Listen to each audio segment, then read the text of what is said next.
Qu'est-ce qui fait que certaines personnes stockent du gras tandis que d'autres le brûlent? La réponse se trouve peut-être dans une hormone appelée la leptine, découverte en 1994. Donc quels sont les rôles de la leptine?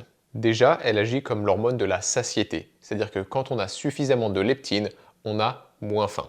Elle a aussi pour rôle de réguler la combustion des graisses, c'est-à-dire qu'un bon signal de leptine permet de brûler les réserves de graisse. Elle joue aussi un rôle sur le métabolisme, c'est-à-dire que quand elle est basse ou inactive, elle va influencer la thyroïde et faire ralentir le métabolisme.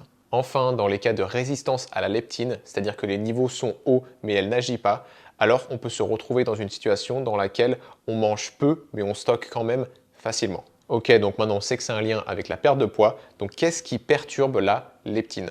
La lumière artificielle qui est trop riche en bleu, en particulier après le coucher de soleil. Ça vient saboter la leptine sans qu'on s'en aperçoive parce que ça fait augmenter le cortisol et ça réduit la qualité du sommeil, deux facteurs qui jouent sur la leptine. Le fait de grignoter entre les repas vient aussi perturber la leptine, donc idéalement on veut espacer d'au moins 3 ou 4 heures. Le fait de manger lourd et surtout sucré tard le soir. Le stress chronique joue aussi un rôle et j'inclus là-dedans l'excès de sport. Et enfin l'inflammation qui passe notamment par l'intégrité de l'appareil digestif. Et qu'est-ce qui, à l'inverse, permet de soutenir de bons niveaux de leptine?